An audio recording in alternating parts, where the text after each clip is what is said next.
Boa noite, gente. Dando boa noite pro pessoal da internet também.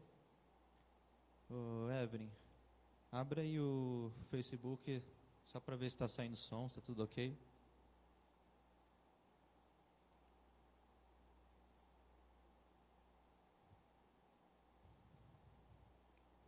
Bom, eu já vou dando iniciais, né, esse estudo de hoje. Gente, a gente vai falar sobre confissão de fé.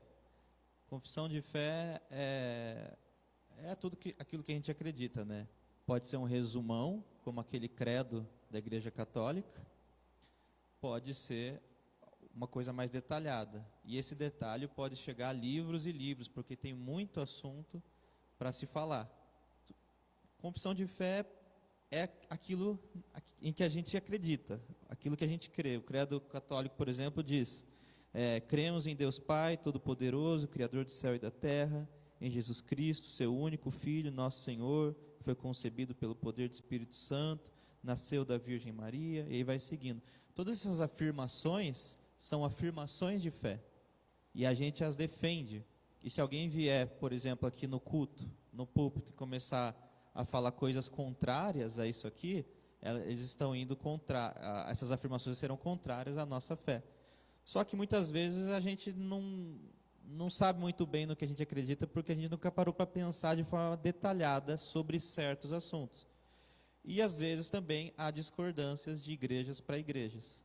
A gente vai estudar tanto hoje o processo histórico, como que se formulou essas coisas, essas confissões de fé, esse conjunto de crenças, e a gente vai estudar também, a partir de hoje, a confissão de fé especificamente da Vereda da Graça. O que a Vereda da Graça acredita, o que a Vereda da Graça prega em diversos assuntos, em diversas áreas. O texto começa dizendo assim, e eu coloquei esse versículo de Mateus 10, versículo 32 e 33, né, dizendo: portanto, qualquer que me confessar diante dos homens, eu o confessarei diante de meu Pai, que está nos céus, mas qualquer que me negar diante dos homens, eu o negarei também diante de meu Pai, que está nos céus. Aí a pergunta: o que é uma confissão de fé? As confissões e declarações de fé são documentos criados pelas igrejas para expor sistematicamente as doutrinas defendidas por elas. Essas declarações de fé, por muitos anos, foram o texto utilizado para estudos bíblicos e discipulados dentro das igrejas. A primeira coisa que eu quero falar é que esse conjunto de doutrinas, essas afirmações, eu até citei isso na última pregação, no domingo, por exemplo, vem um pastor aqui e começa a falar da doutrina da graça, da justificação, explicar o que Jesus fez na cruz. Tudo isso veio depois. Em primeiro lugar, não havia doutrinas, não havia tantas explicações, não havia várias confissões de fé, mas era mais ou menos assim: nós acreditamos em Jesus. Isso é uma confissão. Mas era um negócio muito simples. O que realmente aconteceu ali no Evangelho, quando tudo estava surgindo, era o testemunho de fatos, coisas que aconteceram. Não vinha alguém aqui explicando um conjunto de doutrinas. Os discípulos chegavam e simplesmente narravam o que aconteceu, porque eles tinham presenciado o que aconteceu. Eles eram testemunhas oculares, né? E aí, o fato, e Jesus falou: vão lá e contem o que aconteceu. o simples contar dos fatos fazia com que as pessoas fossem salvas. As pessoas recebiam aquela informação daquele fato e sentiam a presença de Deus, porque Deus também se manifestava e elas iam compreendendo pelo Espírito o que estava acontecendo a partir do simples contar dos fatos. E isso é maravilhoso. Só que, com o passar dos anos, essas pessoas que presenciaram o que aconteceu foram morrendo. E aí foram sobrando as testemunhas secundárias, né? As pessoas que ouviram falar, ouviram de alguém que presenciou, e assim por diante, assim por diante. A gente sabe como é que é. Aquela coisa do telefone sem fio, né? Quanto mais vai se distanciando das pessoas que ouviram as palavras de Jesus presencialmente, viram o que aconteceu, mais difícil vai ficando de guardar a fidelidade dos fatos. E quanto mais se distancia, então, dessas pessoas que presenciaram, aí sim é preciso formular as doutrinas. Aí sim é preciso sistematizar a coisa. Porque até então os apóstolos estavam vivos. Eles estavam lá para dizer o que era, o que não era. Mas quando eles foram falecendo, aí o negócio começou a ficar perigoso, porque podia vir alguém e inventar uma doutrina, inventar um fato, inventar uma explicação para o negócio, que na verdade não tinha nada a ver. Então, a partir disso começam a se elaborar essas confissões, esses estudos, essas sistematizações. Tem outro, seguindo aqui no texto, diz assim: encontramos na Bíblia algumas declarações simples que eram utilizadas como afirmação daqueles que se uniam como povo de Deus. Por exemplo, já no Antigo Testamento temos a oração conhecida como Shema, que significa ouve, feito pelo povo judeu até hoje, que diz assim: ouça, ó Israel, o Senhor nosso Deus é o único Deus. Isso é uma confissão de fé que eles sempre falavam, eles sempre repetiam essa frase nas sinagogas. Depois ele diz assim: podemos crer que tanto Jesus quanto os seus apóstolos conheciam essa declaração recitada em sinagogas a cada reunião. No Novo Testamento vemos algumas dessas declarações entre a igreja primitiva. Além disso, alguns entendem também que a declaração Jesus é o Senhor era um tipo de confissão da igreja primitiva. Aí tem um texto aqui que mostra uma frase como uma forma de confissão lá em Romanos. Romanos capítulo 10, versículo 8 ao 11. Mas que diz: a palavra está junto de ti na tua boca e no teu coração. Esta é a palavra da fé que pregamos, a saber, se com a tua boca confessares ao Senhor Jesus, e em teu coração creres que Deus o ressuscitou dentre os mortos, serás salvo, visto que com o coração se crê para a justiça e com a boca se confessa para a salvação. Porque a Escritura diz: todo aquele que nele crer não será confundido. Então, esse texto aqui já é bem profundo, né? Porque ele diz que, ele nos mostra que existe uma relação até no ato de confessar, de falar com a boca. O pastor Lola já pregou sobre isso, mas você vai vendo que vão se formulando ali esses textos, essas explicações dos apóstolos, para dizer exatamente no que eles acreditavam. Aí eu coloquei um outro texto aqui que diz assim, lá em 1 Coríntios capítulo 12, versículo 3. Portanto, vos quero fazer compreender que ninguém que fala pelo Espírito de Deus diz, Jesus é maldito. E ninguém pode dizer que Jesus é o Senhor, senão pelo Espírito Santo. Não sei se vocês estão compreendendo, que eu estou usando esse termo confissão de fé, né? Mas porque às vezes a gente fica até chato falando de doutrina, falando de dogma. Meu pai fala da graça todo domingo, né? Especifica o que é graça e deixa muito claro sempre o que é a graça, o que não é a graça. Porque se a gente não fizer isso, se a gente não tiver claro, se a gente não tiver organizado, alguém pode chegar aqui e falar algo que é completamente oposto do que a gente crê, e a gente não vai nem perceber. Então,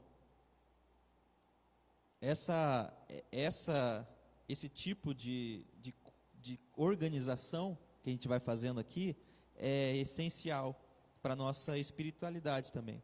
Porque se alguém vem e nos engana, como as profecias dizem, né, que nos últimos tempos virão pessoas que vão nos enganar, a gente vai perdendo a fé, a gente vai perdendo o foco da nossa fé. Aí eu coloquei um outro exemplo aqui, lá em João, capítulo 4. Muitos falsos profetas se têm levantado no mundo. Nisto conhecereis o Espírito de Deus. Todo o Espírito que confessa que Jesus Cristo veio em carne é de Deus. Essa é a carta de João, tá, gente? E todo Espírito que não confessa que Jesus Cristo veio em carne não é de Deus. Mas este é o espírito do anticristo, do qual já ouvistes que há de vir. E eis que já agora está no mundo. Filhinhos, sois de Deus e já tendes vencido o mundo, porque maior é o que está em vós do que o que está no mundo.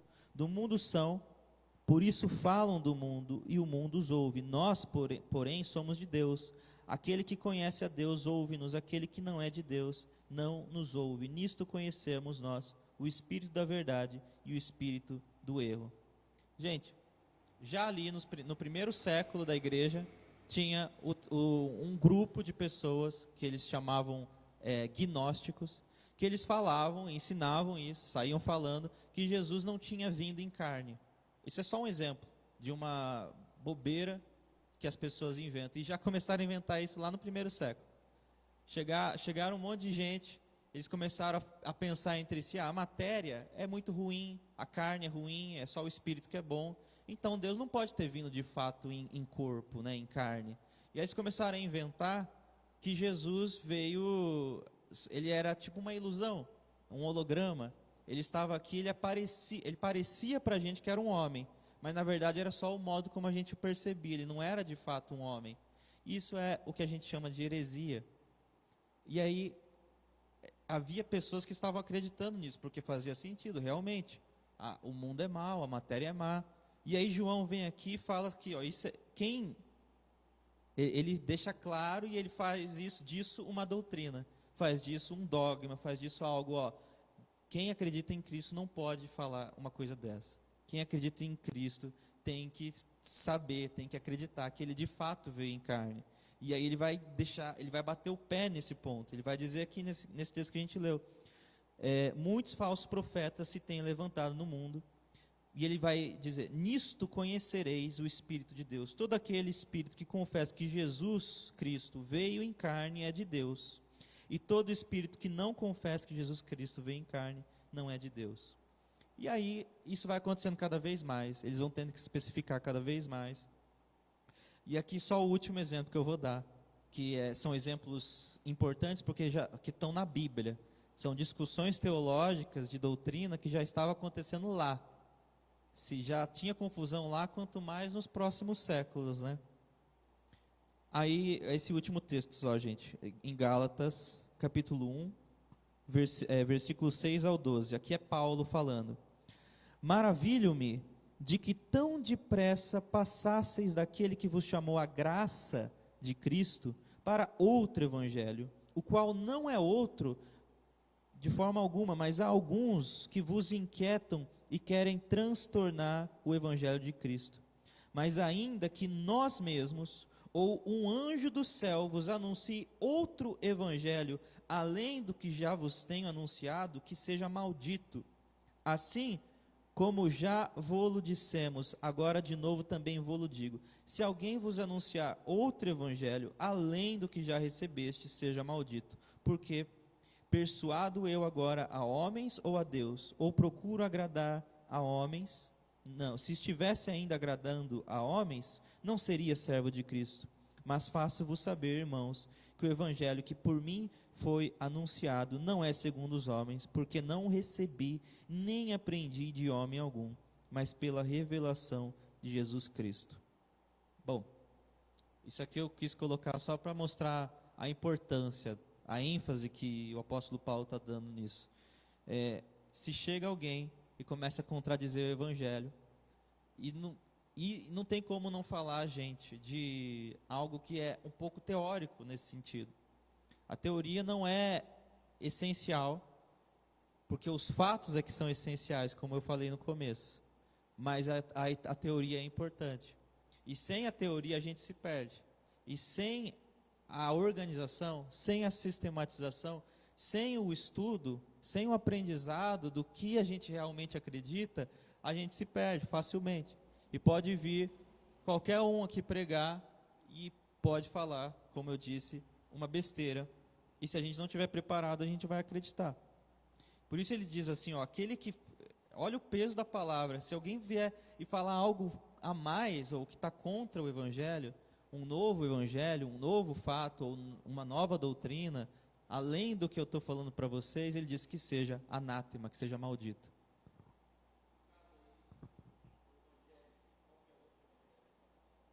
O principal tema de Gálatas é o pessoal que queria colocar a lei junto com o Evangelho. Dizer que as pessoas ainda tinham que cumprir a lei. E aí ele vai dizer, tem gente que está atormentando vocês, tem gente que está vindo e colocando um peso em vocês, colocando uma nova lei, ou trazendo a lei dos judeus, do povo hebreu, quando na verdade o Evangelho era só aquele que ele estava dizendo. Cristo morreu pelos seus pecados, amem o próximo como a ti mesmo, amem a Deus acima de todas as coisas. E aí tinha gente que estava querendo que eles se circuncidassem. Se você não se circuncida, então você não vai ser salvo. Tinha gente vindo com um monte de teoria diferente, e aí tinha que ter o embate, tinha que ter a discussão, tinha que ter a conversa. Afinal, qual é a verdade? E os apóstolos, por intermédio de Deus, graças a Deus, estavam lá para explicar tudinho, para colocar os pontos nos is, né? E aí, só para encerrar esse primeiro tópico, ele diz aqui, eu coloquei só alguns exemplos. Por que então confissões de fé são importantes? Algumas razões. Primeiro, a historicidade da fé, de onde veio a nossa fé. A natureza da igreja como um grupo em torno de um padrão de referência. Ou seja, a gente tem um padrão, a gente crê todos juntos numa mesma coisa. Não é cada um acredita no que quiser. Terceiro, ataques contra heresias e outras religiões.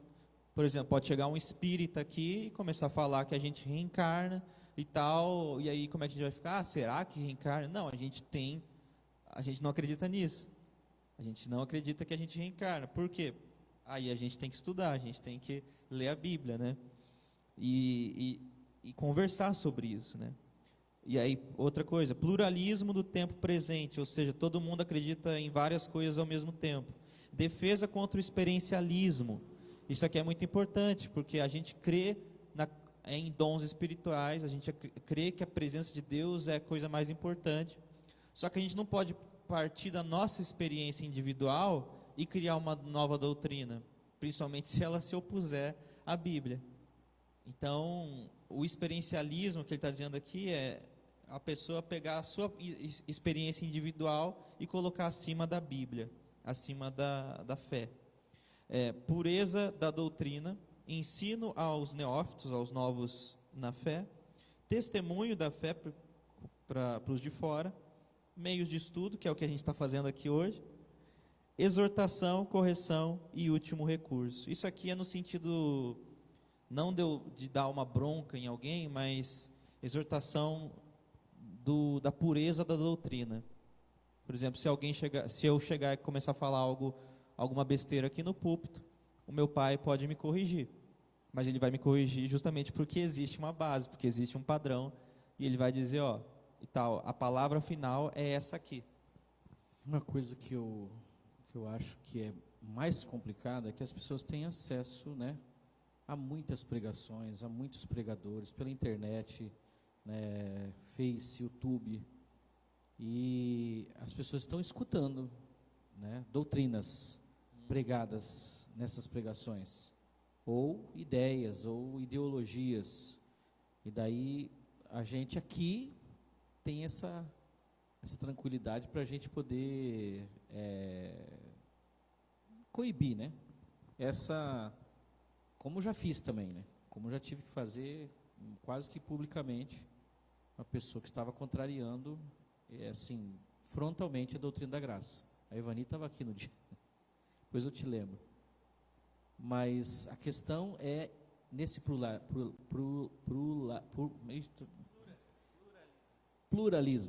É que eu estou com né? Pluralismo. Que legal. De faça a palavra é boa.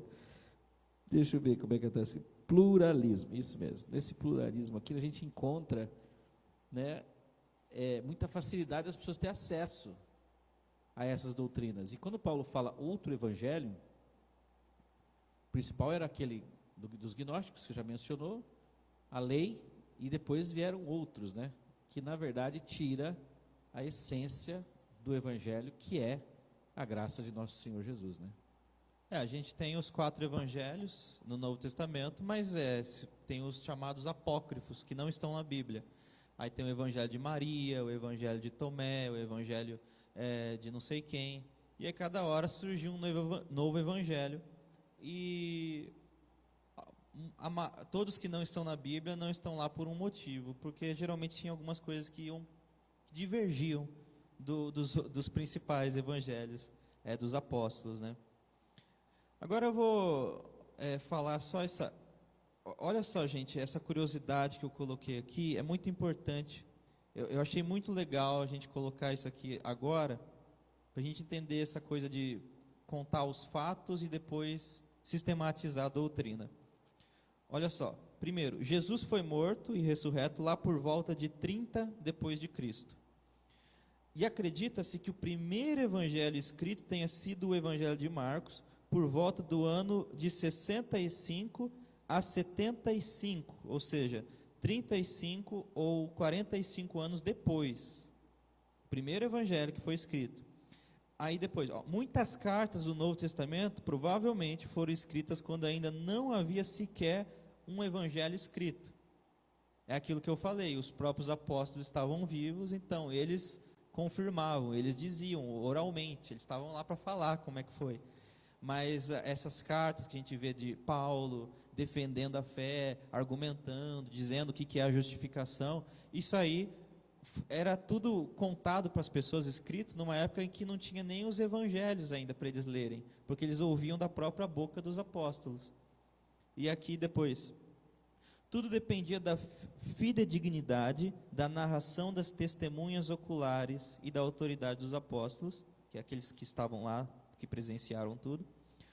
E o último livro do Novo Testamento foi o livro de Apocalipse, escrito por João, por volta do ano 95 depois de Cristo. Mais ou menos 65 anos depois que Jesus morreu e ressuscitou. Eu acho que colocando assim o negócio em ordem cronológica, mostrando mais ou menos como foi, fica mais claro para a gente, né? Fica mais nítido. Aí eu coloquei esse concílio de Jerusalém aqui, eu não vou ler para vocês. Se vocês quiserem ler, vocês podem ler depois. Mas isso aqui foi a primeira reunião da igreja, de todo mundo da época, ainda com os apóstolos vivos, para determinar um assunto, para discutir no que eles acreditavam, nisso ou em outra coisa. E que está descrito lá em Atos, no capítulo 15, versículo 23 ao 29. E qual foi o assunto dessa reunião, que eles chamam de Concílio de Jerusalém? Foi justamente se eles deveriam ainda guardar a lei ou não. Se eles deviam se circuncidar ou não. E nesse concílio foi a primeira reunião, porque como é que se faz essa organização de confissões de fé? Os cristãos se reúnem, discutem até chegar num consenso. Não, é isso aqui. Então, essa foi a primeira reunião que eles tiveram, e com os apóstolos ainda vivos. Depois disso não teve outra reunião com os apóstolos vivos, em que eles tentaram fazer isso. E aí eles discutiram e chegaram à conclusão que a gente sabe, né? Que na graça não precisa mais se circuncidar. Na graça a gente não segue mais a lei de Moisés, a gente segue a lei de Jesus Cristo, que é o resumo da lei, né? Que é o cumprimento da lei mosaica, a lei de Moisés. Aí depois disso, veio a Igreja Católica, Depois disso, e a gente fala como se fosse, depois de alguns anos, né? Não, 3 séculos. A gente não tem a menor ideia do que são 3 séculos, né? Na nossa cabeça, assim, de fato, a gente compreender, é muito tempo. Pensa, um século já acontece uma mudança enorme no mundo todo, na cultura, na língua, no jeito das pessoas, nos costumes. 3 séculos se passaram, aí se formula a Igreja Católica, lá com Constantino, e eles misturam, eles pegam o cristianismo e colocam como a religião oficial do Império Romano. Aí a gente tem algumas críticas em relação a isso, a gente crê que não foi uma coisa boa, que misturar a religião com o poder, com o governo, não é uma coisa boa. Mas, de qualquer forma, a igreja continuou. Mesmo tendo muita coisa ruim acontecido nesses séculos, os cristãos ainda estavam lá. A Santa Igreja de Deus ainda estava presente. E foram eles que preservaram a fé. Foram eles que mantiveram a fé. Foram eles que, inclusive, elaboraram o cânon, que é a Bíblia que nós usamos hoje. Eles decidiram quais livros eram de fato fiéis, eram aquilo que os apóstolos pregavam, e formaram a Bíblia que a gente lê até hoje. Então, teve muita corrupção nessa época, continua tendo muita corrupção, só que, gente, tem corrupção até hoje, em várias igrejas. A questão é que os fiéis de Deus e o Espírito Santo age apesar do homem, age apesar da nossa insistente tentativa de deturpar tudo. Então, nessa época caótica que a gente crê assim, que foi um erro muito grave, misturar a religião com o governo, perverter a religião, mesmo assim o Espírito Santo estava fazendo coisas tremendas, como reunindo os cristãos para preservar o que a gente usa até hoje, que é a Bíblia Sagrada, aquilo que é o testemunho fiel da revelação de Deus. Nesse primeiro concílio ecumênico, que ele chama aqui, na história do cristianismo,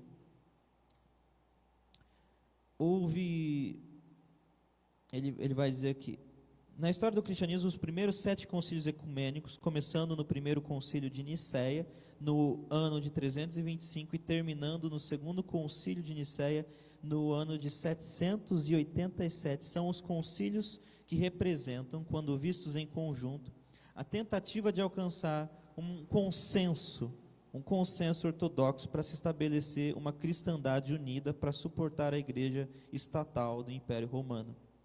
Então, do ano 325 até o ano 787, eles estavam tentando fechar todos os assuntos.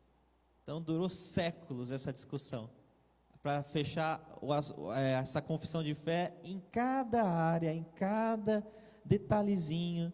E aí vinha alguém e falava uma coisa, mas então é isso aqui, e aí vinha outro com uma outra proposta, aí tinha que ver, tinha que checar os documentos, tinha que checar a Bíblia, e eles iam discutindo. Então, vejam, isso aqui pode até parecer bobagem, né? A discussão vã entre as pessoas, mas também é uma forma de zelo, é uma forma que os nossos pais, os pais da igreja, as pessoas, os cristãos daqueles primeiros séculos tinham esse zelo, eles estavam tentando organizar a fé, e também por intermédio do Espírito Santo, até por isso que a gente tem, até hoje, tudo que a gente tem, preservado, os testemunhos, os evangelhos. Oi? Pode falar.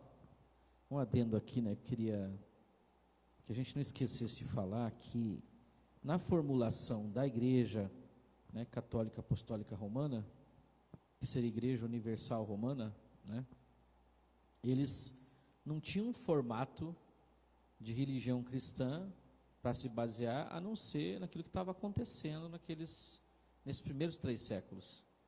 E aí a gente percebe que tinha muita mistura ainda do judaísmo com as reuniões dos cristãos.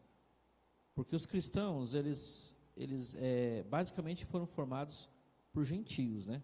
Tinha bastante judeu convertido, mas basicamente por gentios. A maior parte dos gentios aceitaram a Cristo, né? E a igreja é algo que os judeus não entenderam, não conseguiam conceber, né? Uma religião que fosse diferente da religião mosaica.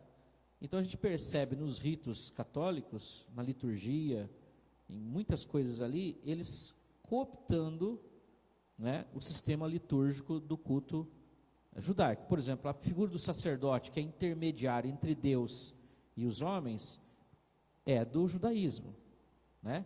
Aquele lugar santíssimo onde a hóstia fica, não sei se nessa época já estava definido, mas toda essa questão do altar, do incenso, dos paramentos dos padres, dos sacerdotes, essa própria hierarquia entre eles ali, né? Você tem o sumo pontífice, que seria a figura do sumo sacerdote. Claro que não tem mais os sacrifícios animais, mas eles celebravam a Eucaristia e fizeram uma mistura bem grande do judaísmo com, né, o Evangelho. E a gente percebe que fora outras religiões da época. Fora as outras religiões, mas basicamente permanece uma ideia da intermediação entre o sacerdote, né, e várias coisas do culto judaico, eles vieram para a liturgia, né, da religião chamada daí de cristianismo, e não o pessoal do caminho, né? E isso é uma coisa que vem até hoje para impedir o espírito da graça, né? Sim. E só que essa unidade não podia durar muito tempo, né?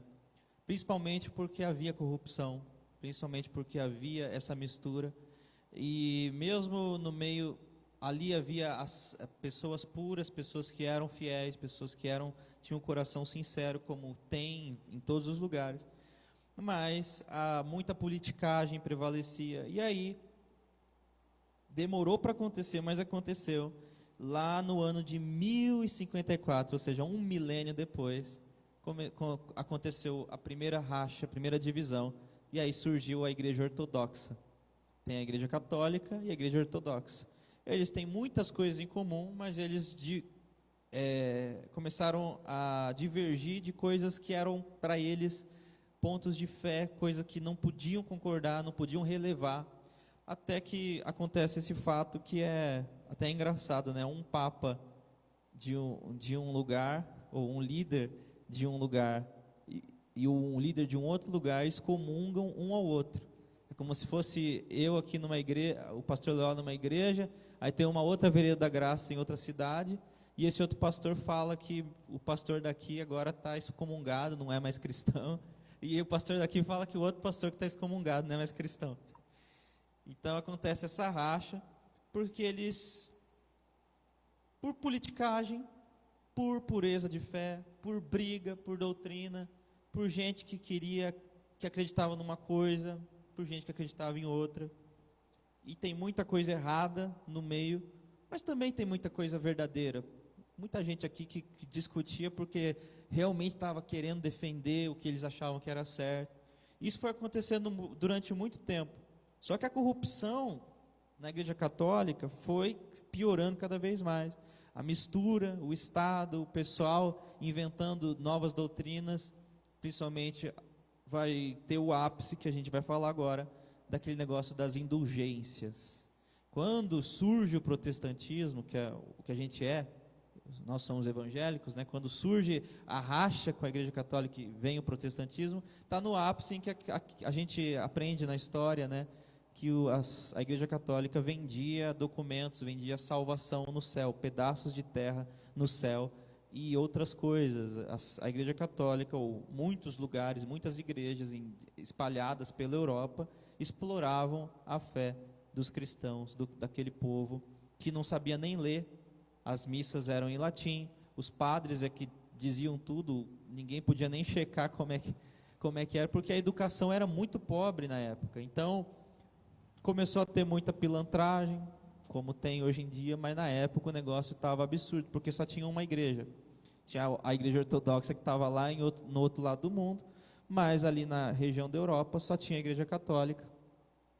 E eles não tinham a quem recorrer. Eles tinham que acreditar no que o padre dizia, tinham que acreditar no que o Papa afirmava.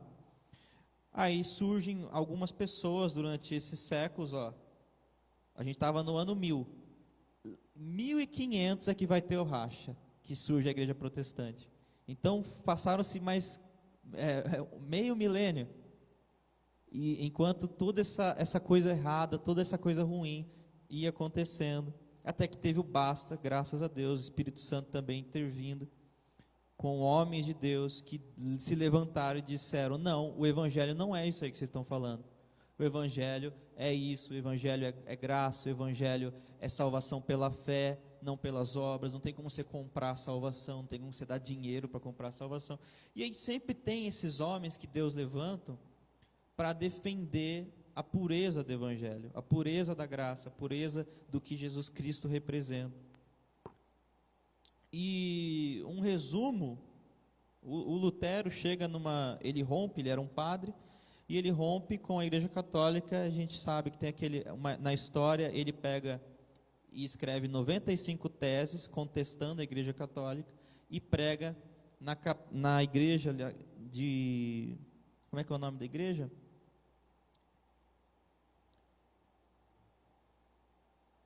Wittenberg, a igreja do castelo de Wittenberg. Isso aqui é um marco histórico. Ele vai lá e prega essas 95 teses para todo mundo ler. E aí ele rompe com a igreja católica. É excomungado, né?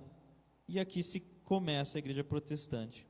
E o resumo dessas 95 teses e das formulações que vieram depois, desse povo que rompeu com a igreja católica, são essas cinco coisas que a gente professa até hoje, que resumem muito do que a gente prega aqui. Então Deus estava movendo esses homens, é claro, e aqui o resumo do que eles pregavam é isso aqui que a gente fala dos 5 solas. Em latim, sola é somente.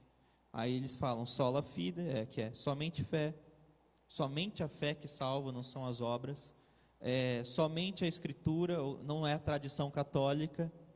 A gente não vai se apegar à tradição dos padres ou à autoridade dos padres. Não, é o que está escrito na Bíblia. A gente não... Há um pouco de discussão, né, na idolatria que se tem pela Bíblia hoje em dia também, mas a questão é que na época havia... a palavra dos padres tinha tanta autoridade quanto a Bíblia. E aí ele vai dizer, não, é somente a Bíblia que é a autoridade principal, máxima. Aí depois, somente Cristo. Não tem Maria, não tem santos, não tem nenhum outro intermediário entre nós e Deus, somente a graça, não é mais a lei, não tem lei e graça andando junto, e somente a glória, somente a Deus, porque se tem um outro intermediário entre nós e Deus, ou se nós somos salvos também pelas nossas obras, então nós também temos glória. Nós também teríamos alguma participação no mérito. Ele vai dizer que eles vão bater o pé e vai dizer, não, o mérito é somente de Cristo, é somente de Deus. A glória pertence somente a Deus. E dava para a gente ficar pregando sobre esses cinco solas todos os domingos, porque eles de fato resumem a nossa fé, né? Claro que é preciso um aprofundamento e tal. Daqui a pouco a gente discute um pouquinho mais, mas só para fechar o assunto, depois dessa mesma época, surgiram várias igrejas, vários povos, em vários países diferentes, principalmente porque era do interesse do político também, as pessoas que queriam sair do poder da igreja católica. Então teve ajuda de pessoas com dinheiro, que financiaram isso com outros interesses, mas graças a Deus eles conseguiram sair da igreja católica e formular a própria crença, formular o próprio grupo, um grupo de pessoas que acreditavam numa coisa específica, porque se só tem um grupo que domina o que todo mundo vai acreditar, é muito mais fácil de se corromper. Então aqui acontece a descentralização, né, do poder da religião, e surgem várias igrejas protestantes. As primeiras principais são muito importantes, porque elas que vão determinar o rumo que a gente segue até hoje. Elas vão ser as primeiras a desvendar o que não era novo, né, que era o Evangelho, mas que tinha sido ocultado por causa da corrupção da religião. E aí tem várias reuniões aqui dos protestantes, desse povo, que acontecem nesses séculos, para definir essas confissões de fé. E essas confissões são grandes, tem 100 páginas ou mais.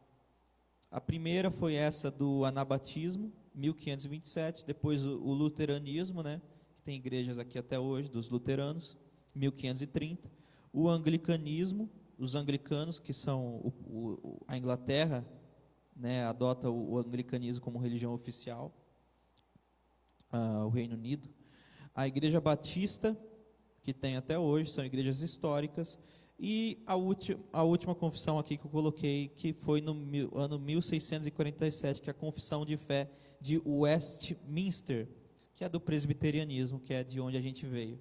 A gente é uma derivação, né?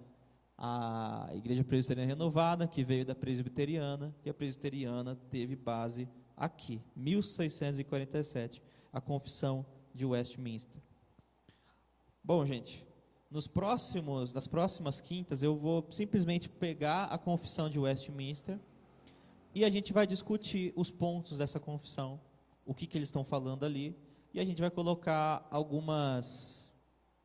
simplesmente alguns adendos aqui de coisas que são mais específicas aqui da Vereda da Graça, que a gente acha que mesmo aqui nessa Confissão de Westminster ainda não se dá ênfase suficiente na graça, ainda não se dá ênfase suficiente em certas coisas que são mais puras do Evangelho. Mas, em resumo, a gente vai pegar essa confissão e vai estudá-la. E aqui eu deixei um exemplo possível de um credo do Vereda da Graça, que é uma cópia do credo católico, mas com uma atualizaçãozinha ali no final.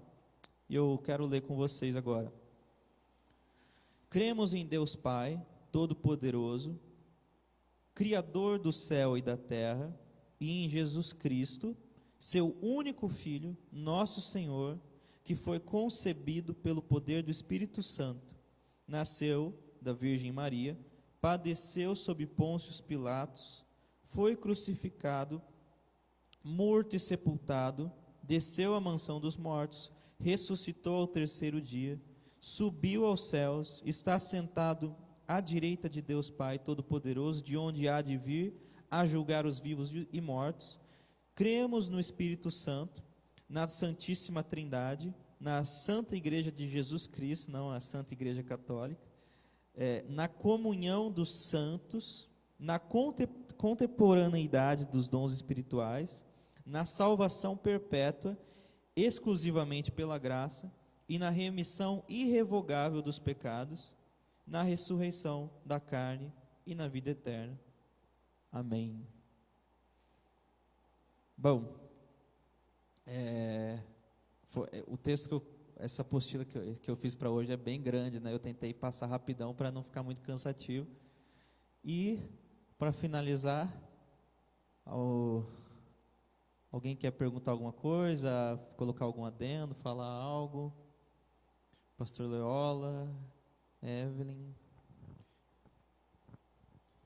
Eu achei muito legal, assim, acho que ficou, como está no papel, ficou bem claro da gente ver o passo a passo das coisas.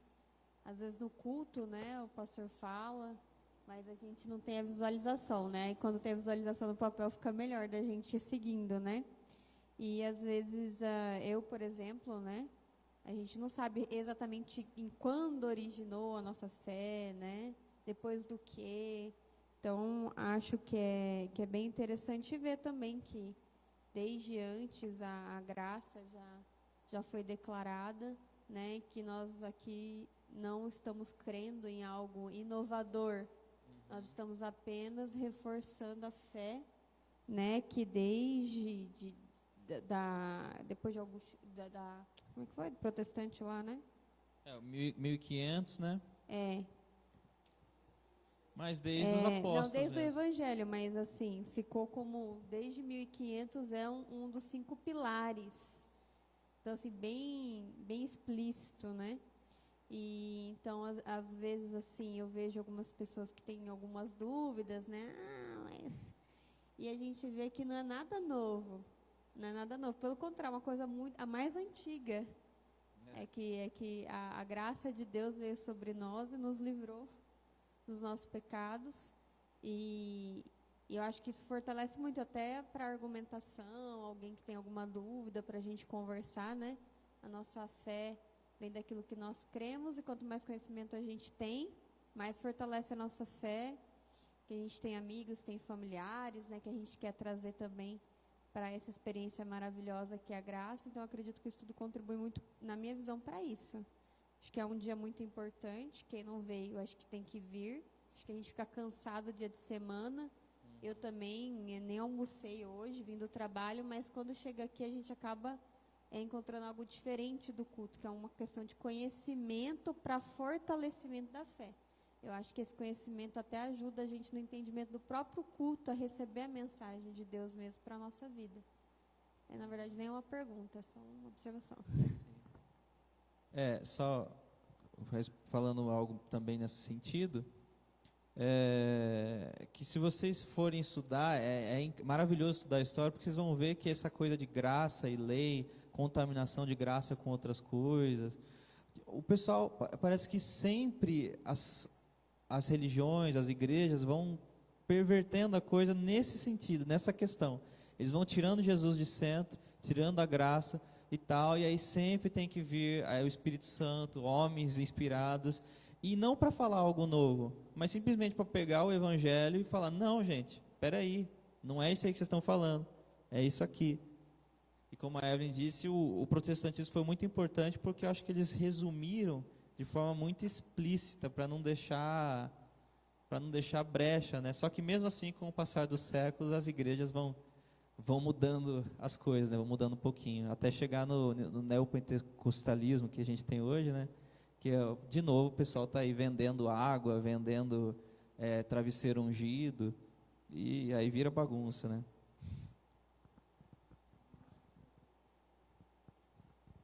Eu queria fazer uma proposição de uma discussão, exatamente pegando esse gancho que você falou, né? Qual que é o interesse do Espírito Santo para você responder para nós, né? Você que está aí à frente, qual é o interesse que o Espírito Santo tem em fazer esse reavivamento da graça? Você já falou um pouquinho, mas queria que você escorresse um pouquinho mais, né? Da importância disso, em relação ao mérito e tal. Então, gente, a salvação é só pela graça. A salvação é somente por meio da graça. Então, se as pessoas, mesmo que as pessoas estejam bem intencionadas, mas elas não estão pregando a graça, então elas não estão elas estão falando o que Jesus mandou contar. Elas estão pregando o evangelho. Então, não acontece tanto salvação, acontece mais experiências místicas ou emocionais, bonitas e tal, mas as pessoas não conhecem Jesus Cristo, as pessoas não conhecem o Deus conforme Ele se revelou já para a gente. Então, qual é o interesse do Espírito Santo? O interesse é todo, né? Todo o interesse dele é esse, não tem outra coisa, não tem outro evangelho, não tem outro tipo de igreja, uma igreja que não está em volta dos alicerces da fé, que não está em volta de Jesus Cristo, que não está em volta da fé. Não é bem uma igreja, é mais uma seita, né, do que outra coisa, por mais difícil que isso soe. E na verdade o Espírito Santo está operando em na maioria das igrejas, no coração das pessoas, só que elas são prejudicadas, porque elas ficam sofrendo em vão, né, porque não conhecem a libertação que o Evangelho realmente oferece. Você citou várias confissões de fé aqui, né? E a gente dá uma ênfase grande à confissão de Westminster, porque ela é muito detalhista. E até porque, por exemplo, né, nesse resumo que você fez da nossa, que seria o que nós estamos elaborando, né? Uma confissão de fé, que uma igreja, realmente uma religião, ela se torna oficial quando tem um credo, quando ela tem uma confissão de fé. E é por isso nossa preocupação, né, que eu pedi para a gente formular essa confissão de fé e principalmente dar, né, essa centralidade para Jesus Cristo, que a gente percebeu ao nos despertar, né, o Espírito Santo nos despertar para a graça, a gente se volta para Cristo, porque Cristo é a graça. Quando a gente se volta para Cristo e a gente encontra Ele todo gracioso, porque graça e verdade vieram, né, em Jesus Cristo, por intermédio dele, na pessoa dele, aí a gente começa a visualizar o que Paulo escreveu em Colossenses 1, né, que eu acho que a gente vai, com o tempo aí, você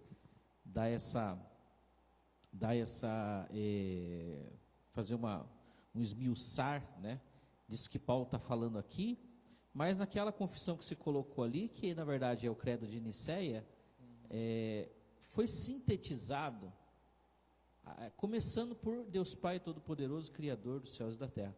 Jonas, quando foi indagado, quem é o teu Deus?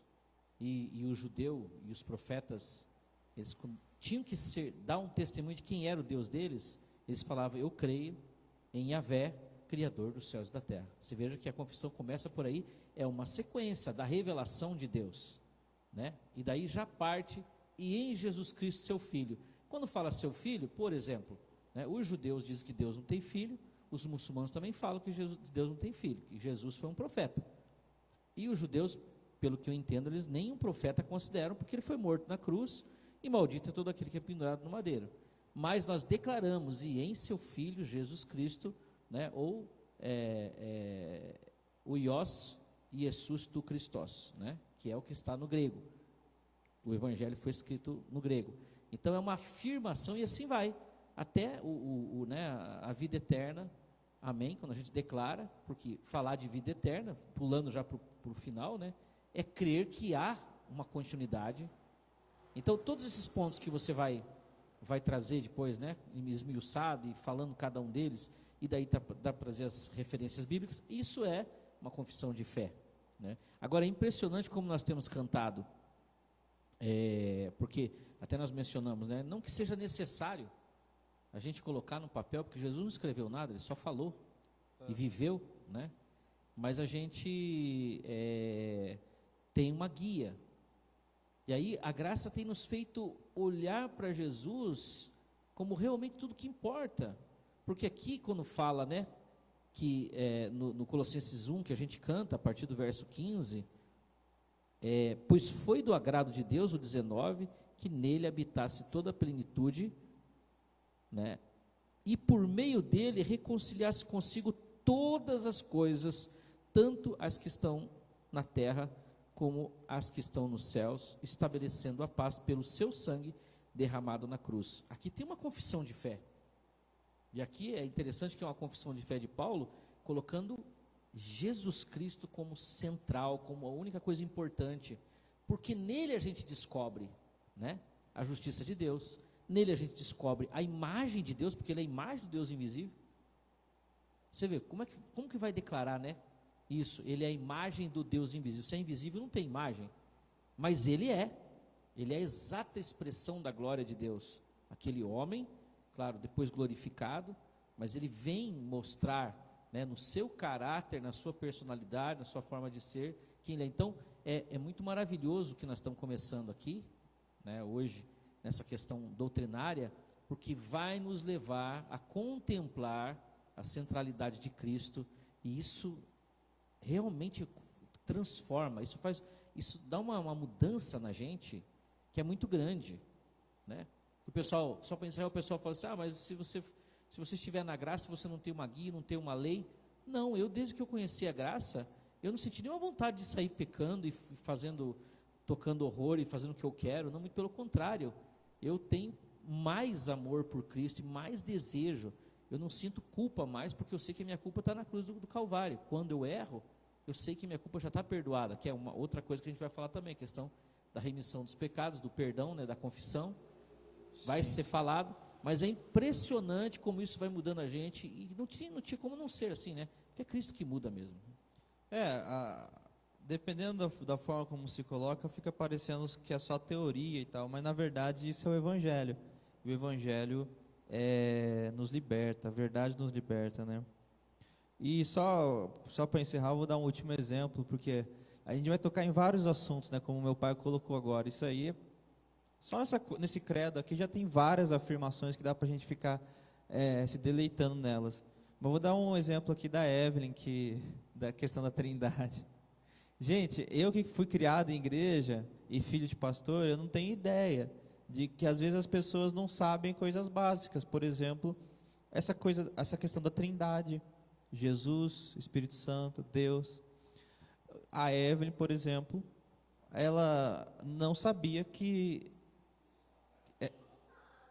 há muitos anos atrás, ela achava que Jesus era inferior a Deus. Ela pensava assim, mas por que eu vou orar para Jesus se eu posso orar direto para Deus? Mas a questão é, Jesus é Deus. A forma como se apresenta Jesus sendo filho de Deus é uma questão que a gente precisa entender, e é um mistério também, mas na afirmação, no que ele realmente é, a gente não nega a sua divindade, ele não é separado de quem Deus é. Jesus é Deus, o Espírito Santo também é Deus, mas ele se manifesta, ele é também três pessoas, que é o Espírito Santo, Jesus e o Deus Pai, conforme nos revela as Escrituras. Agora, só de falar assim, a gente já percebe que é difícil de compreender, é um mistério, e é justamente por isso que precisa ter esses estudos e tal, para a gente entender melhor, para a gente se aprofundar e tal. Mas tem gente que, a gente fala o nome de Jesus aqui o tempo todo, fala de Deus e tal, mas assim, às vezes o que parece que está simples, o que parece que está muito claro, não está, e o estudo é importantíssimo, né, gente? Porque, pensa, de certo modo ela estava meio que impedida de se relacionar com Jesus Cristo, porque ela pensava que Jesus Cristo não era Deus, ou era inferior a Deus e tal. Mas enfim, só quis tocar nisso para a gente ver como que é um exemplo que mostra como que a gente estudar isso também ajuda o nosso relacionamento com Deus. Bom, vamos encerrar então, gente.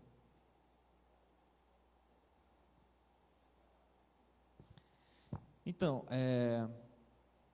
gente, vocês estão vendo aqui, vocês podem assistir as lives no conforto das suas casas, né, até pela questão do Covid, do cansaço, como foi falado aqui. Mas, se vocês estiverem presentes aqui, ainda é melhor. A gente consegue ter uma dinâmica melhor, a gente consegue ter pessoas aqui apresentando suas dúvidas, e aí flui melhor, porque a pessoa que está aqui na frente falando, ela estudou e tal, algumas teorias, ou não tem dúvida sobre certas coisas, ou apresenta de forma muito maçante, às vezes, porque por nosso erro, por nossa culpa. Mas quando tem alguém aqui para dar o feedback, né, fazer pergunta, falar algo, aí a gente consegue deixar mais gostoso esse momento, né? Mas eu espero que tenha sido bem elucidante. Vamos orar então, gente. Deus, muito obrigado, meu Pai, por esse momento. Nós queremos te louvar, nós queremos te adorar, nós queremos te agradecer, meu Pai, porque o Senhor preserva o Evangelho até nós, meu Pai. Nós conhecemos a sua pessoa, nós conhecemos a sua presença, nós sabemos tantas coisas sobre ti, Deus, porque o Senhor é quem está no governo da história, o Senhor,